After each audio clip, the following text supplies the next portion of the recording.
Spaceship has landed, and that's true logic. All right, so today I'm going to be briefly discussing Jermaine Dupri's recent statements on female rappers. Word. For those of you that are unaware, about a month or so ago, legendary producer and music manager Jermaine Dupri made a statement in an interview claiming that the majority of new female rappers all rap about the same thing, right? Now, this statement made by Jermaine Dupri reminded me of a statement that a female music artist had made about how women are expected to always be different from one another, right? She talks about how women are expected to dress differently, they're expected to sound differently, they're expected to act differently, they're expected to talk differently, etc., than other female artists, right? Yet, many men speak about the same exact subject matter, especially when it comes to rap music, right? This is sex, drugs, money, other types of material wealth, fuck bitches, get money, smoke weed every day. It's the fucking rap mantra, right?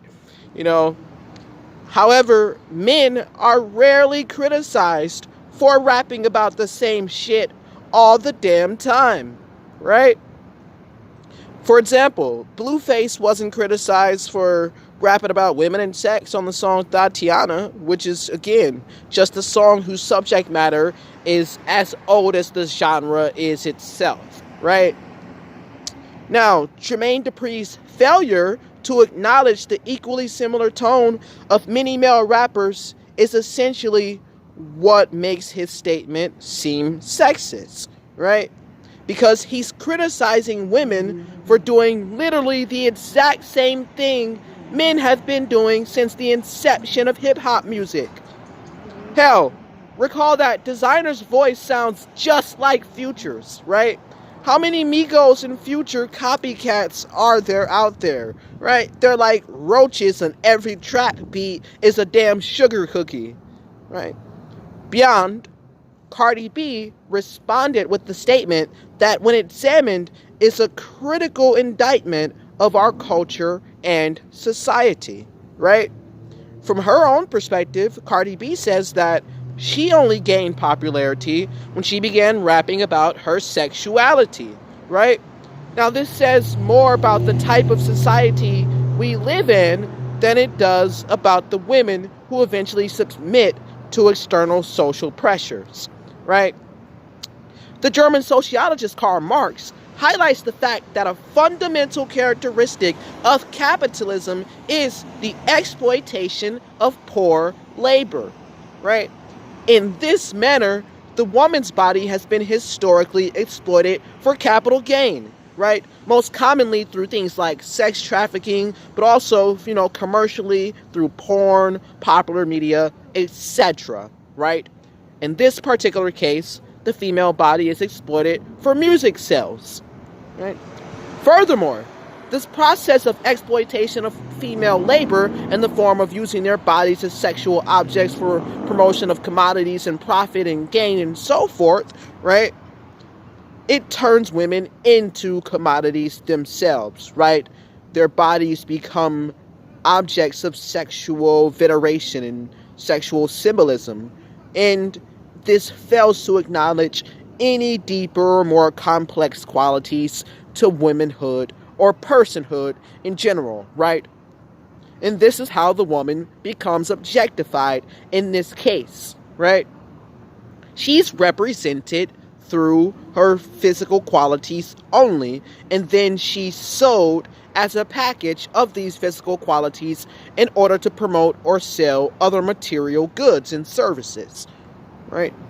Also, patriarchy is at play here as well, right? This is perhaps the most prodigious factor that Jermaine Dupri completely ignores in his argument, right? It is traditionally and is currently still mostly men who dominate the industry, right? Men are the majority of the CEOs, the ARs, the popular artists, etc., right?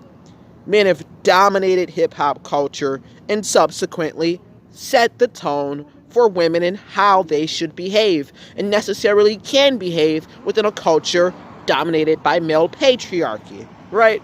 Jermaine Dupri himself has been one of these leading men in the hip-hop industry, right? So, from some perspective, there's a deep irony in the fact that female artists are socially pressured into heavily emphasizing their sexuality, while male rappers are simultaneously criticized for the hypersexualization of women, right?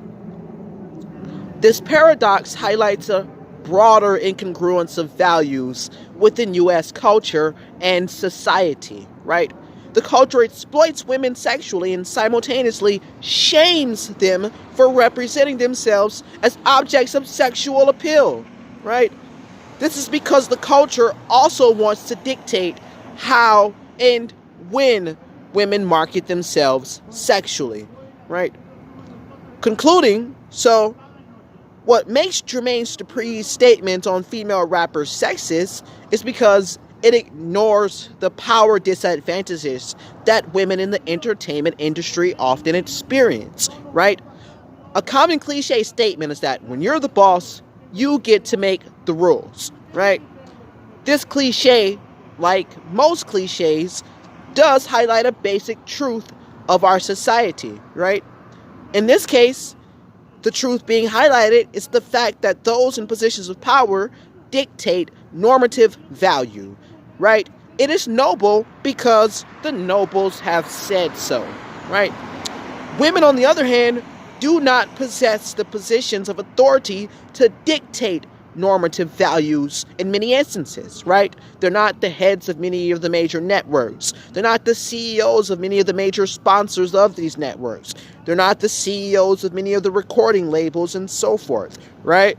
So, while the female artist is in front of the camera and is the leading individual in that capacity, they are not necessarily always fundamentally controlling their own representation. And that is true logic. Spaceship blasting off.